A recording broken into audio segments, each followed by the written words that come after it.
বলুন, কোরআনের আয়াত বুঝবার জন্য যদি ব্যাখ্যা লাগে, তাহলে দাদা পীরের ওসিয়াত নামা বুঝবার জন্য ব্যাখ্যা লাগবে না? লাগবে না? কিছু মৌলবি বেরিয়েছে এখন, তাদের বক্তব্য হলো যে দাদা হুজুরের ওসিয়াতনামা যেভাবে আছে ওইভাবে আমল করতে হবে। ওরে বাবা, আমল করার বিরোধী দাদা হুজুরের ওসিয়াতনামার আমল করার বিরোধী তো আমি নই, কিন্তু দাদা হুজুরের ওই ওসিয়াতনামা বুঝবার জন্য ব্যাখ্যা লাগবে না? কোরআন বুঝতে ব্যাখ্যা লাগে, হাদিস বুঝতে সরকার বলবেন তো। যুগে যুগে যুগে যুগে যারা মানুষকে ভালোর দিকে ডাকে তাদের দুশ্মন তৈরি হয়। আমি লিগ্যাল লজ করে যাব, আপনাকে ভালোর দিকে ডাকবো না, কেউ আমার শত্রুতা করবে না।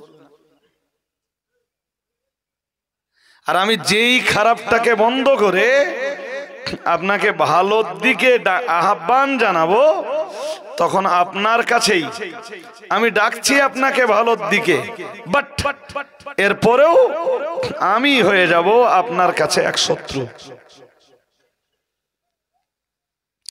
হযরত নবী ইব্রাহিম আলাইহিস সালামের বাবা অথবা তার চাচা তাকে ডাক দিয়ে বললেন, লা ইল্লাম তানতাহি, হে আমার বেটা অথবা হে আমার ভাতিজা, যদি তুমি তোমার এই কাজ থেকে বিরত না হও, তার মানে যদি তুমি একত্ববাদের প্রতি মানুষকে ডাক দেওয়া বন্ধ না করো, লা ইল্লাম তানতাহি লা আরজুমান্নাকা, তুমি বিরত না হলে আমি তোমাকে পাথর মারব, অবশ্যই তোমাকে পাথর মেরে শেষ করে দিব। বলুন নাউজুবিল্লাহ। সবাই একটু বলেন। ইব্রাহিমের মতো নবীকেও আলাইহিস সালাম,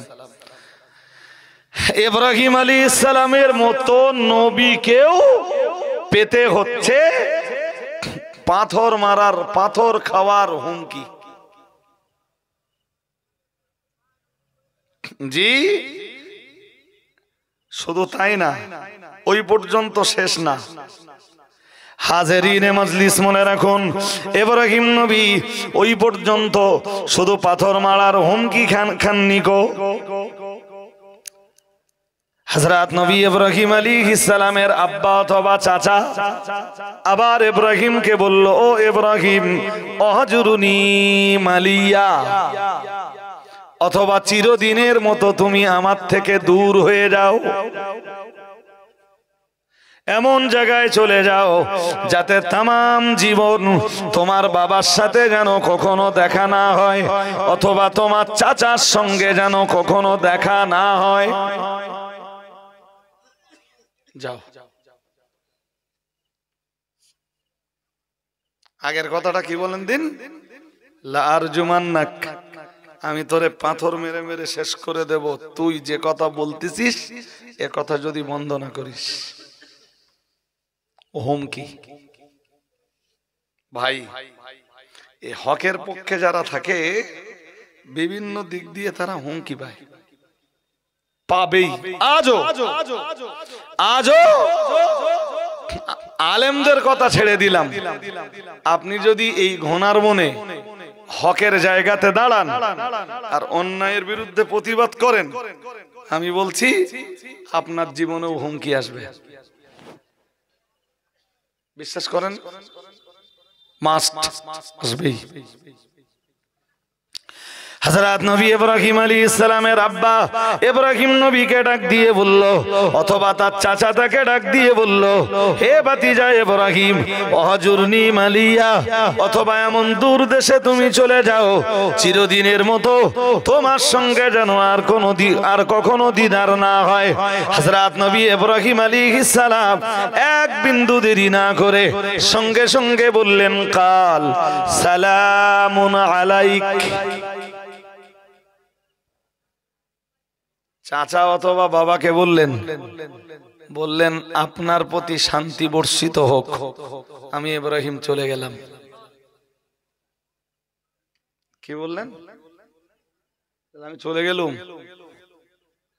আর ওই যে জন্মভূমি ছাড়লেন, জন্মভূমিতে ইব্রাহিম নবী আর ফিরে আসেননি। আল্লাহর হুকুমও হয়নি কখনো, ফিরেও আসেননি। জি, হিজরত করলেন, ওখান থেকে গেলেন সোজা ফিলিস্তিন। কোথায় যাওয়ার সময় আব্বা অথবা চাচাকে বললেন সালামুন,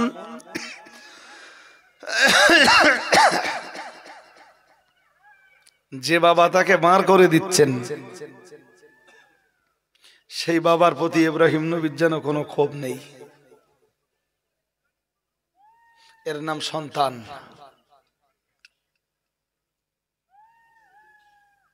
ইব্রাহিম নবী দেশ ছাড়া হয়ে যাচ্ছেন যে বাবার কারণে, সেই বাবার প্রতি যেন তার কোনো দুঃখ, আমার বাবা আমারে তাড়িয়ে দিয়েছে, এতে আমার ক্ষোভ করার কিছু।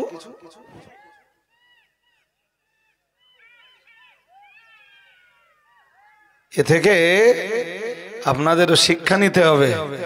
যদি আপনার বাবা আপনাকে জমি জায়গার ভাগ নাও দেয়, তবু আপনি আপনার বাবা মায়ের দুশ্মনী করতে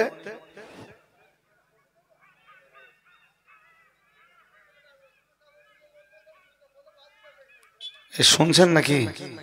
শুনছেন না? আল্লাহ পাকের নবী সাহাবী মুআয ইবনে জাবালের বর্ণনা, হযরত মুআয ইবনে জাবাল বলেন, আওসানি রাসূলুল্লাহ সাল্লাল্লাহু আলাইহি ওয়াসাল্লাম বিআশার কালিমাতিন। হযরত মুআয ইবনে জাবাল বলেন, প্রিয় নবী মুহাম্মদুর রাসূলুল্লাহ সাল্লাল্লাহু আলাইহি ওয়াসাল্লাম কোন একদিন আমাকে 10টা বিষয়ের নসিহত শোনালেন। পরস্পর আল্লাহ পাকের রাসূল আমাকে 10টা বিষয়ের নসিহত শোনালেন। আর একটু মন খুলে বলেন। বর্ণনাকারী হলেন হযরত মুআয ইবনে জাবাল। উনি বলছেন নবী আমাকে 10টা নসিহত শোনালেন।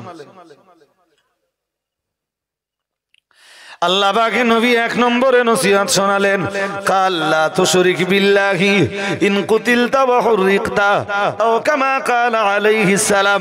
প্রিয় নবী মুহাম্মদুর রাসূলুল্লাহ সাল্লাল্লাহু আলাইহি ওয়াসাল্লাম আমায় 1 নম্বরে যে নসিহতটা করলেন, সে নসিহতটা ছিল লা তুশরিকি বিল্লাহি। হে মুআয ইবনে জাবাল, তুমি কখনোই যেন আল্লাহর সাথে শিরক করবে না। আল্লাহর পার্টনার আছে, এই বিশ্বাসটা যেন কখনোই করবে না। আল্লাহর কোন শরীক রয়েছে, এই বিশ্বাস তোমার ভিতরে তুমি কখনো জায়গা দেবে না। আল্লাহর সমতুল্য কেউ রয়েছেন, আল্লাহর সমকক্ষ কেউ রয়েছেন, খবরদার যেন এই বিশ্বাস তুমি কখনোই করবে না। আমি মুহাম্মদুর রাসূলুল্লাহ সাল্লাল্লাহু আলাইহি ওয়াসাল্লাম বলছি, ইন কুতিলতা ওয়া হুরিকতা, তোমাকে যদি কতল করে দেওয়া হয়। অন্য বর্ণনায় রয়েছে ইন কুতিতা ওয়া হুরিকতা।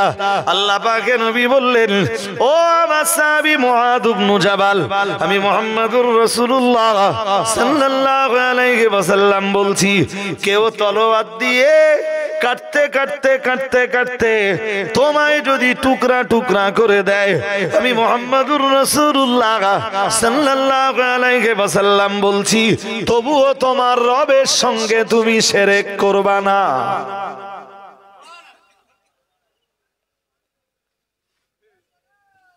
ভাই অন্য মনস্ক হলে হবে না, মন দেন।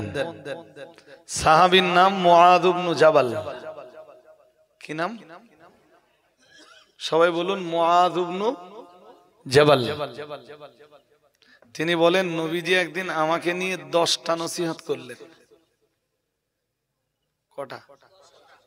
আর উনি উম্মতের জন্য আবার ওই 10 নসিহত উনি বয়ান করছেন। 1 নম্বরে কি বললেন? বললেন লা তুশরিকি বিল্লাহি ইন কুতিলতা ওয়া ফি রিওয়ায়াতিন ইন কুতিতা ওয়া হুরিকতা আও কামা ক্বালা আলাইহিস সালাম। মুহাম্মদুর রাসূলুল্লাহ সাল্লাল্লাহু আলাইহি ওয়াসাল্লাম বললেন, ও মুআয ইবনে জাবাল, তোমায় যদি তলোয়ার দিয়ে কেটে টুকরা টুকরা করা হয়, অথবা যদি অহুরিকতা, তোমায় যদি আগুনের ভিতরে ফেলে দেওয়া হয়, তবু আমি মুহাম্মদুর রাসূলুল্লাহ সাল্লাল্লাহু আলাইহি ওয়াসাল্লাম, আমি আল্লাহ পাকে নবী বলছি, তবুও তুমি আল্লাহর সাথে শরীক করতে পারবে না।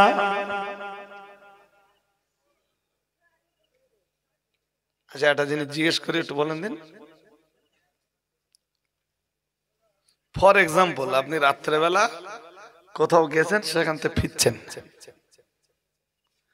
রাত্রেবেলা এক শ্রেণীর দেশদ্রোহী ধর্মদ্রোহীরা আপনাকে ধরেছে, এনে বন্দুক।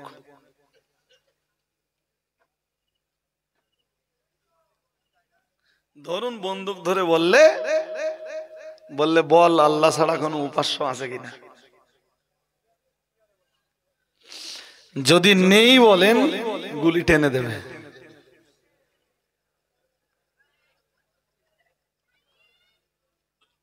শুনছেন নাকি? নেই বললে গুলি টেনে দেবে, আর আছে বললি ছেড়ে দেবে। হয়তো একটু মারধর করবে, মারধর করে ছেড়ে দেবে। কি করবেন?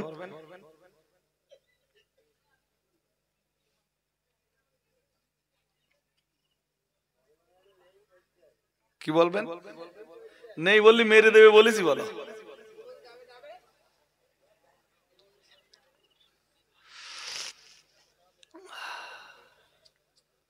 শুনছেন আমার প্রশ্নটা? কি সবাই শুনেছেন?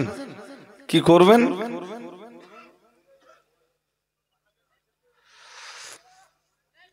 এখানে দুইটা সিস্টেম আছে, একটা হলো, একটার নাম রুখসাত আর একটার নাম আজিমাত।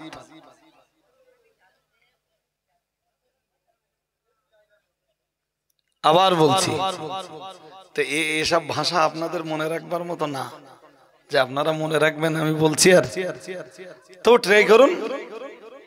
রুখসাতটা কি? চাইলে ওই জায়গাতে ঘৃণার সাথে আপনি জীবন বাঁচানোর জন্যে কারাহাত বা ঘৃণার সাথে ওদের হাত থেকে আপাতত বার হওয়ার জন্য বলতে পারেন।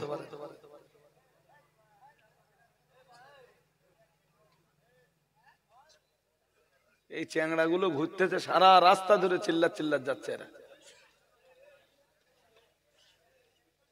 আল্লাহ এদের হেদায়েত দাও, বলেন আমিন, বলেন আমিন। তা আমি কি বলেছি শুনেছেন নাকি? এন বন্দুক ধরে বলছে। এখন ওই একটা শব্দ সব কি বলে, যেটা সারা ভারত জুড়ে চলতেছে, একটু জোর করে বলেন।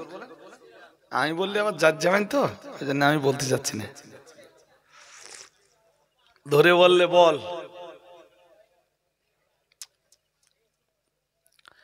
রুখসাত যেটা, সেটা হলো রুখসাত যেটা, সেটা হলো ঘৃণার সাথে আপনি বলতে পারেন, কিন্তু অন্তরে ইমানটা থাকবে। শুধু জবান ওই কথাটা বলবে, অন্তরে ইমান।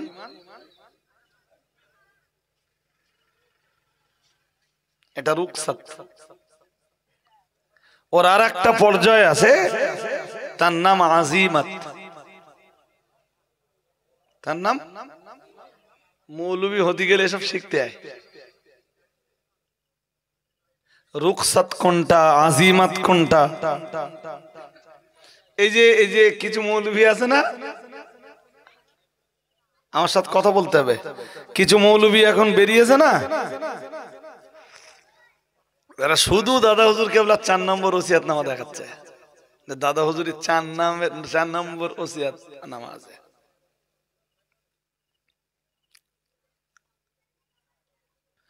কোরআনুল কারীমের আয়াতেরও ব্যাখ্যা হয়, হয় না? হয় না? আরে হ্যাঁ না বলেন, ব্যাখ্যা হয় না? আর যদি বলেন না হুজুর ব্যাখ্যা হয় না, আমি দুটো আয়াত পড়ি, বলেন দিন কি উত্তর দেবেন দেখি। ওয়ালা তাকুনু আউয়ালা কাফিরিন বিহি, মহান আল্লাহ জানিয়েছেন তোমরা প্রথম কাফের হয়ো না। আবার বলছি, আল্লাহ পাকের কোরআন জানিয়েছে, মহান আল্লাহ ইরশাদ করেছেন ওয়ালা তাকুনু আউয়ালা কাফিরিন বিহি। আল্লাহ পাক রব্বুল আলামিন জানিয়েছেন তোমরা প্রথম কাফের হয়ো না। এর মানে পরে কাফের হওয়া যাবে? আমার কথা বুঝিনি। আল্লাহ কি বলতেছেন শুধু আয়াতটা বোঝেন। ওয়ালা তাকুনু আউয়ালা কাফিরিন বিহি, মহান আল্লাহ বললেন তোমরা প্রথম প্রথম কাফের হয়ো না। তাহলে এখন যদি বলা হয় যে এই আয়াতের কোনো ব্যাখ্যা নেই, তাহলে তো বলতেই হবে আল্লাহ পাকের কোরআনের সূরা বাকারার এটা 41 নম্বর আয়াত।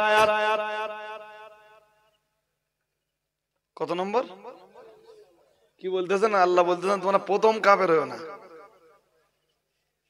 তার মানে কি পরে কাফের হওয়া যাবে?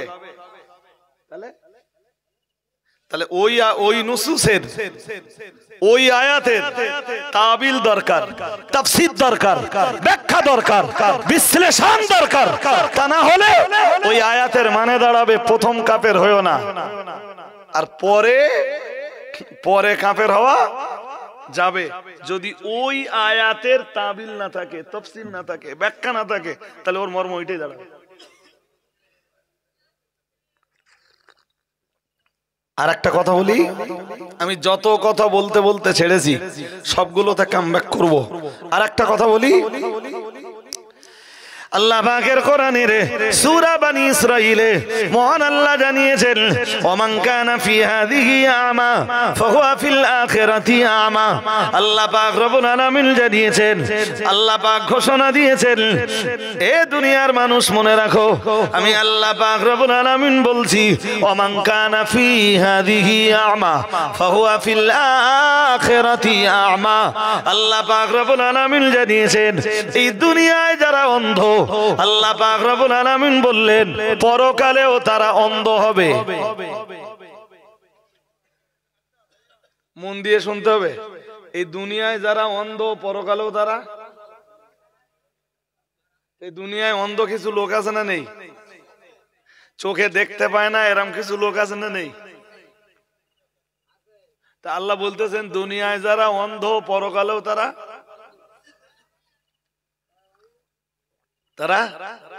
তো ওরা কি দোষ করেছে? ওরা দুনিয়ায়ও দেখতে পাবে না, হাসরের মাঠেও দেখতে পাবে না, কি দোষ করেছে? আবার বলে আরে বাবা তা বলিনি তো আমি। অন্ধ কারে বলে?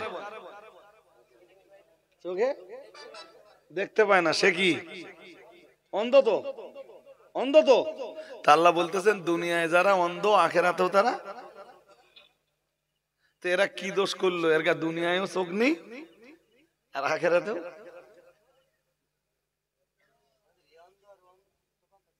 আচ্ছা, তফাৎ বার করতে গেলে তো নুসুসের ভিতরে তাবিল দরকার, মানে আয়াতের ভিতরে আয়াতের ব্যাখ্যা দরকার। কি দরকার? কথা বলেন। তখন নুসুসের ভিতরে কি দরকার? তাবিল দরকার, তাফসীর দরকার, আয়াতের ভিতরে ব্যাখ্যা চাই। যেই ব্যাখ্যা দিতে যাব তখন তার মানে দাঁড়াবে ওমান কানা ফি হাযিহি আমা। দুনিয়ায় যারা ইসলামের রাস্তা থেকে অন্ধ, কোরআনের রাস্তা থেকে অন্ধ, আল্লাহর দেওয়া রাস্তা থেকে যারা অন্ধ, নবীর দেওয়া রাস্তা থেকে যারা অন্ধ, ফাহুয়া ফিল আখিরাতি আমা, তারাই আখিরাতে জান্নাতের রাস্তা থেকে অন্ধ। এবার বোঝা গেছে না যায়নি? আরে হ্যাঁ না জোর করে বলেন। এই দুনিয়ায় যারা ইসলামের রাস্তা থেকে অন্ধ, আখিরাতে তারা জান্নাতের রাস্তা থেকে অন্ধ। এইটা ওই আয়াতের আসল মর্ম, কিন্তু ওই মর্মে পৌঁছতে পারবেন না যতক্ষণ আপনি ওর ব্যাখ্যা না নেবেন। যতক্ষণ ব্যাখ্যা না নেবেন। এই যে আয়াতটা পড়লুম সূরা বাকারার 41 নম্বর আয়াত, আয়াতটা কি আছে? ওয়া আমিনু বিমা আনজালতু মুসাদ্দিকাল লিমা মাআকুম ওয়ালা তাকুনু আউয়ালা কাফিরিন বিহি। মহান আল্লাহ জানিয়েছেন ওয়া আমিনু বিমা আনজালতু মুসাদ্দিকাল লিমা মাআকুম। মহান আল্লাহ জানিয়েছেন ওয়া আমিনু, তোমরা ঈমান আনো। আল্লাহ পাক রব্বুল আলামিন বললেন তোমরা ঈমান গ্রহণ করো। বিমা আনজালতু মুসাদ্দিকাল লিমা মাআকুম। আল্লাহ পাক রব্বুল আলামিন বললেন আমি আল্লাহ যা নাযিল করেছি তার উপরে তোমরা ঈমান গ্রহণ করো। মুসাদ্দিকাল লিমা মাআকুম। আল্লাহ পাক রব্বুল আলামিন বললেন তোমাদের কাছে যেটা রয়েছে আর আমি এখন যেটা নাযিল করেছি আমার নাযিল করাই কোরআন হলো তোমাদের কাছে থাকা আগের কিতাবের সত্যায়নকারী। মানে তোমরা যে আসমান থেকে নাযিল হওয়া কোরআন, কোরআনুল কারীমের আগে নাযিল হওয়া যে কিতাবগুলি তোমরা পড়ছো, আল্লাহ পাক রব্বুল আলামিন বললেন আমার কোরআন হলো আগের কিতাবের সত্যায়নকারী। আরেকটু মন খুলে বলেন। এরপরই বললেন ওয়ালা তাকুনু আউওয়ালা কাফিরিন বিহি, মহান আল্লাহ বললেন তোমরা প্রথম কাফের হয়ো না। তার মানে পরে কাফের হওয়া যাবে? তাহলে ওর ভিতরে কি দরকার? ওই নুসুসের ভিতরে এখন, ওই আয়াতের ভিতরে এখন কি দরকার? ব্যাখ্যা। কি দরকার? জোর করে বলেন। তো ব্যাখ্যা দরকার নেই। এখন বলেন যে কোরআনের আয়াত বুঝবার জন্য যদি ব্যাখ্যা দরকার হয়, আপনি আরো আয়াত নেন, আমি আর এক আয়াত পড়ি।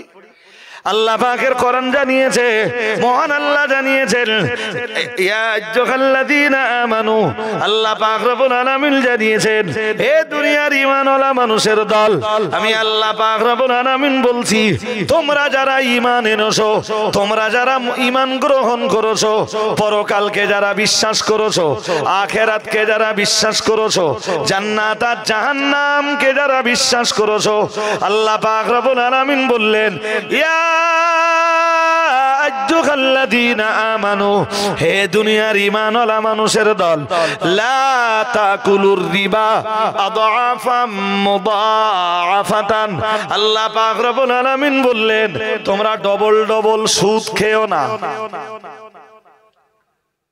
কি সুদ খেও না? তাহলে একট সুদ খাওয়া যাবে? আমার কথা বুঝতেছেন না? তাহলে একট সুদের মশলা কি হবে? আয়াত কি আছে? ডবল ডবল চক্রবৃদ্ধি হারে সুদ খেও না। তাহলে সরল সুদ খাওয়া যাবে? তাহলে আয়াতের ভিতরে কি দরকার? তাবিল। কি দরকার? তাবিল, ব্যাখ্যা। ব্যাখ্যা না হলে ওই আয়াত ক্লিয়ার হবে না। এখান থেকে বহু শিক্ষা বলো, যারা মনে করে সাধারণ মানুষ আমরা, যে আমরা কোরআন পড়বো আর নিজেরা নিজেরা আমল করবো, দ্যাটস ইম্পসিবল। আলেমের শরণাপন্ন তোমাকে হতেই হবে। হাজিরিনে মজলিস, মনে রাখুন, চলুন কোরআনুল কারীমের সূরা বনী ইসরাঈল থেকে আবার একটা আয়াত পড়ি। মহান আল্লাহ জানিয়েছেন ওয়ালা তাকতুলু আওলাদাকুম খাশিয়াতা ইমলাকিন নাহনু নারযুকুহুম ওয়া ইয়্যাকুম ইন্না কাতলাহুম কানা খিতআন কাবীরা। মহান আল্লাহ জানিয়েছেন ওয়ালা তাকতুলু আওলাদাকুম, আল্লাহ পাক রব্বুল আলামিন জানিয়েছেন হে দুনিয়ার মানুষ মনে রাখো, আমি আল্লাহ পাক রব্বুল আলামিন বলছি ওয়ালা তাকতুলু আওলাদাকুম খাশিয়াতা ইমলাকিন, আল্লাহ পাক রব্বুল আলামিন জানিয়েছেন দারিদ্রতার ভয়ে তোমরা সন্তান হত্যা করো না। দারিদ্রতার কারণে তোমরা সন্তান হত্যা করতে পারবে না।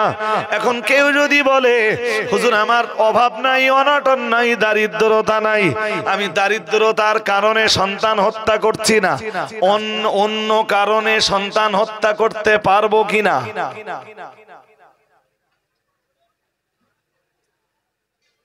যে কারণে আয়াতের ভিতরে এবার কি দরকার? জোর করে বলে না, কি দরকার? ব্যাখ্যা। কি দরকার? ব্যাখ্যা। ব্যাখ্যা না হলে ওই আয়াত আর ক্লিয়ার?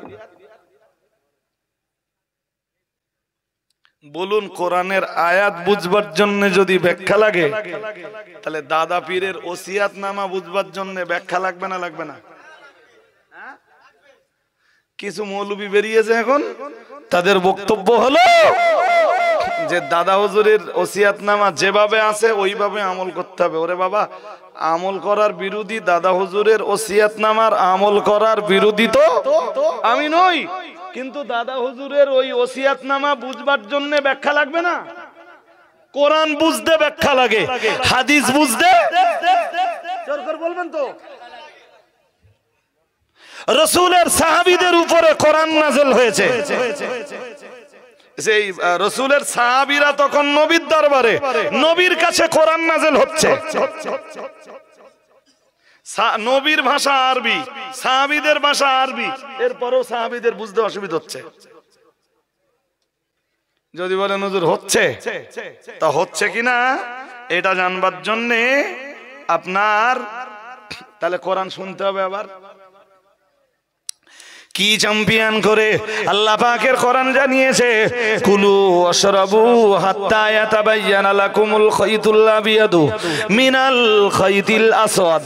আল্লাহ পাক রব্বুল আলামিন রোজা আমরা কখন থেকে রাখবো আর রোজা আমরা কোন সময় যে ছাড়বো, আল্লাহ পাক রব্বুল আলামিন কোরআনুল কারীমের ভিতরে তা স্পষ্ট করে দিয়েছেন। আমি লম্বা করে আপনাকে বলবার মতো সময় হয়তো পাবো না, কিন্তু যতদূর পারবো অন্তত বিষয়টা বুঝিয়ে দেওয়ার চেষ্টা করব। আল্লাহ পাকের কোরআন জানিয়েছে, মহান আল্লাহ ঘোষণা দিয়েছেন, কুলু ওয়াশরাবু হাত্তা ইয়াতাবায়্যানা লাকুমুল খাইতুল আবিয়াদু মিনাল খাইতিল আসওয়াদ। রোজা কখন থেকে স্টার্ট হবে আল্লাহ পাক রব্বুল আলামিন এই জিনিসটাকে বোঝাতে যে বললেন, আল্লাহ পাক রব্বুল আলামিন ঘোষণা দিলেন, তোমরা ততক্ষণ পর্যন্ত তোমরা খানা পিনা করতে পারো রাতের বেলায়। কুলু ওয়াশরাবু হাত্তা ইয়াতাবায়্যানা লাকুমুল খাইতুল আবিয়াদু মিনাল খাইতিল আসওয়াদ। মাহে রমজানে আমরা সাহারি করি, আপনারা আপনাদের ভাষায় যেটাকে বলেন সেহরি, ওইটার আরবি মূল নাম হলো সাহারুন, সাহারুন থেকে সাহারি। ও বাবা জিরা ভাইরা, কিন্তু সমাজ প্রচলিত ভাষা হলো সেহরি খাওয়া। আমার আল্লাহ পাক রব্বুল আলামিন বললেন, মাহে রমজানের রাতে ততক্ষণ তোমরা খেতে পারো, ততক্ষণ তোমরা পান করতে পারো, হাত্তা ইয়াতাবায়্যানা লাকুমুল খাইতুল আবিয়াদু মিনাল খাইতিল আসওয়াদ। আল্লাহ পাক রব্বুল আলামিন বললেন, হাত্তা ইয়াতাবায়্যানা লাকুমুল খাইতুল আবিয়াদু মিনাল খাইতিল আসওয়াদ। কালো সুতো থেকে যতক্ষণ সাদা সুতোটাকে আলাদা না করা যায়, মহান আল্লাহ বললেন ততক্ষণ পর্যন্ত পানাহার করতে পারো। আর একটু মন খুলে বলেন, খাওয়া যাবে কতক্ষণ? আরে এখন তো ঘড়ি দেখি আর চাঁদ দেখি। নবী যখন, নবীর উপরে কোরআনের এই আয়াত যখন নাযিল হচ্ছে, চ্যাট আছে, হ্যাঁ না বলতে হবে, ঘড়ি আছে, রোজা থাকবে কি দেখে লোকে?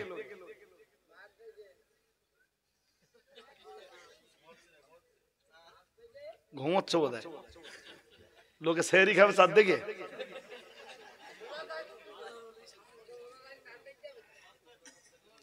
আরে বাবা, রাতের বেলা, রাতের শেষ ভাগে খাওয়ার একটা টাইম আছে না নেই? আছে তো। এখন আমরা কি দেখি? চাঁদ দেখি। নবীর যুগে চাঁদ ছিল বলে আমরা জানি নাকি?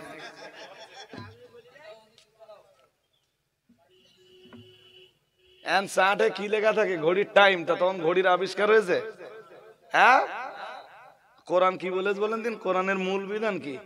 কালো সুতো থেকে যতক্ষণ সাদাটাকে আলাদা করা না যায় ততক্ষণ তোমরা খেতেও পারো, পানও করতে পারো। এটা কোরআনুল কারীমের সূরা বাকারার 187 নম্বর আয়াত। কত? 2 পারায় আছে এটা, 2 পারায় সূরা বাকারার 187 নম্বর আয়াত। কিছু বোঝা গেছে না? ব্যাখ্যা দরকার। এই আয়াত কিছু বোঝা গেছে? এই যে কালো সুতো থেকে সাদা সুতো যতক্ষণ আলাদা না হয় ততক্ষণ খেতে পারো। বোঝা গেছে না? ব্যাখ্যা দরকার। হ্যাঁ, যদি বলেন না হুজুর বোঝা গেছে, তা আপনারা কি করে বুঝলেন জানি না। তা এখানে একটা হাদিস আছে, শুনে নেন। হাদিসটা শুনলে বিষয়টা আপনাদের ক্লিয়ার হয়ে যাবে। হযরত আদি ইবনে হাতিম থেকে বর্ণিত, তিনি রাত্রেবেলায় বালিশের তলায় একটা সাদা সুতো লেছে আর একটা কালো সুতো লেছে। কোথায় নে ওই সাদা সুতো কালো সুতো বালিশের তলায় দে, এই একটু একটু করে ঘুমোচ্ছে আর ঘুম ভাঙতেছে আর এই বালিশ সুতো করে দেখতেছে যে কালো থেকে সাদাটা আলাদা করা যাচ্ছে কিনা। বুখারীর হাদিসে আসতেছে। এই করতে করতে করতে করতে ফজরের আযান হচ্ছে।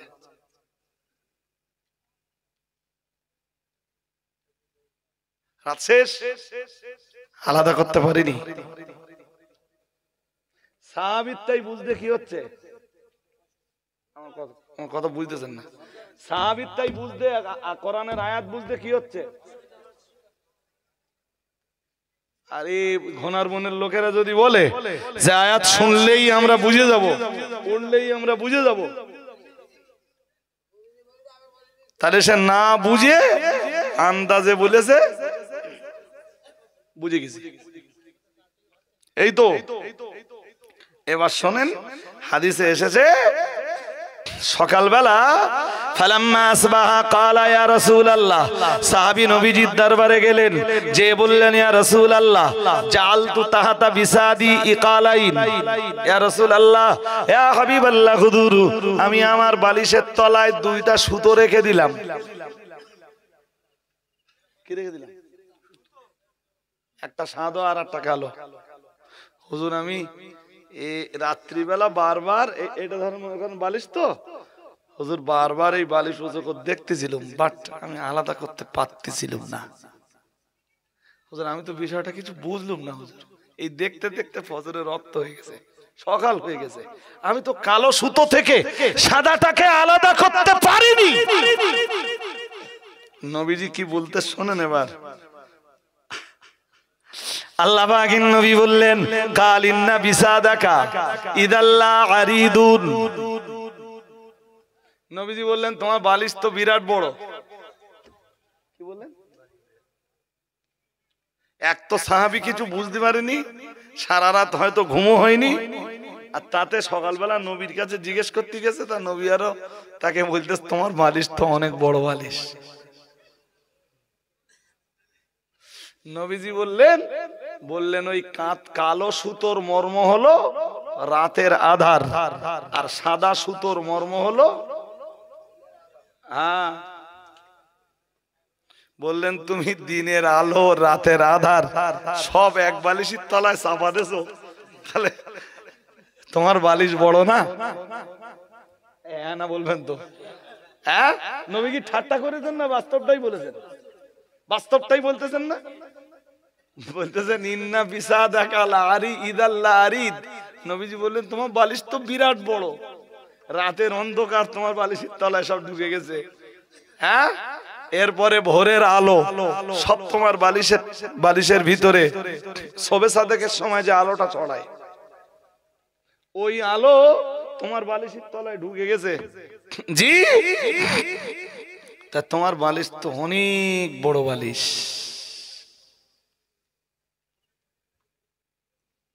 নবীজি কি বললেন? বললেন ওটা সুতোর ব্যাপার না গো, ওটা একটা রাতের আধার আর একটা ভোরের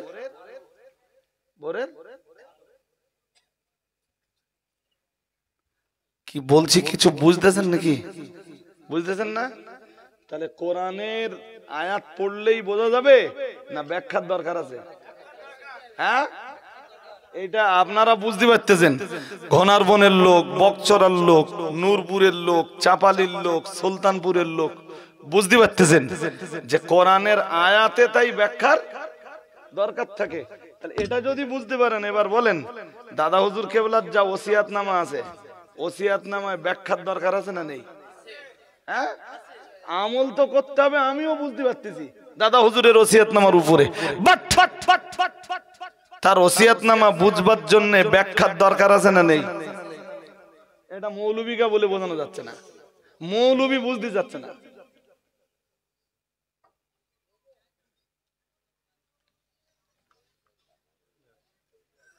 কি হচ্ছে কিছু খুলতে কেন বললাম না তো? জায়গায় ওই জায়গা নেই, কি বললো ওসব খুলতেছেন কেন আপনারা? অনেক জায়গা আছে না? না না, সে সালাম পড়লি লোক আর একটু বাড়বে, ওটা তো আমিও জানি জি। তো যে কারণে আপনাকেও বিশ্বাস করতে হবে, এই যে আমার দিকে নুসুসের ভিতরেও তাবিল দরকার, নুসুসের ভিতরেও ব্যাখ্যা দরকার। নুসুস কি? দলিল। নুসুস কি? দলিল। শরীয়তের দলিলের ভিতরেও কি চাই? ব্যাখ্যা। ব্যাখ্যা ছাড়া জনগণকে কখনো এই জিনিস বোঝানো, জনগণ কেন আলেমরাই বুঝবে না ব্যাখ্যা ছাড়া। আর নইলে কোরআনের তাফসীর লেখার কি দরকার ছিল? ইমাম ফখরুদ্দিন রাজি তার জীবনের রক্ত পানি করে তাফসীরে কাবীরের মতো দুনিয়া বরেণ্য তাফসীরের কিতাব লিখে গেছেন। কেন?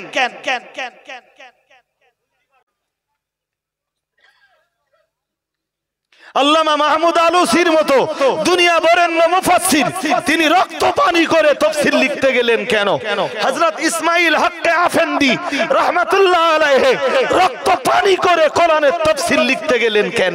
হযরত ইমাম আল্লামা জালালউদ্দিন সিয়ুতি, জালালউদ্দিন মাহাল্লি রক্ত পানি করে কোরআনের তাফসীর লিখতে গেলেন কেন?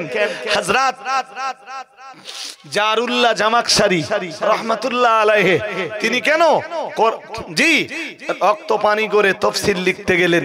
হযরত আল্লামা ইমাম নাসিরউদ্দিন বাইজাবি রাহমাতুল্লাহ আলাইহি রক্ত পানি করে কেন তিনি তাফসীরে বাইজাবি লিখতে গেলেন? ওনারা ভালো জানতেন, দুনিয়া বরেণ্য আলেম ওনারা, যে আমরা যদি কোরআনের এই তাফসীর না লিখে যাই, ব্যাখ্যা না লিখে যাই, পরবর্তী প্রজন্মের আলেমরা আর কোরআন বুঝবে?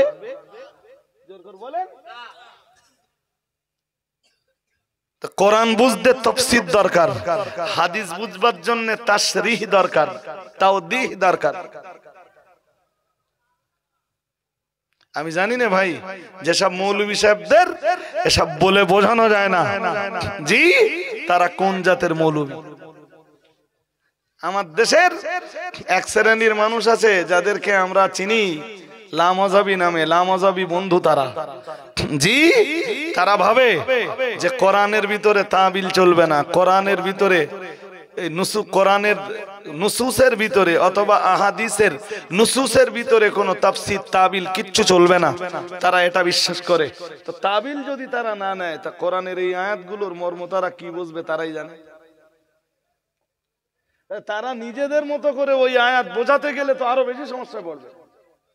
হ্যাঁ না বলে না? সমস্যা পড়বে না? পড়বে না। অথচ তাদের বক্তব্য কোরআন পড়ো, হাদিস পড়ো, কোরআনে যা আছে পালন করো, হাদিসে যা আছে। কি বুঝেছে আল্লাহই জানে।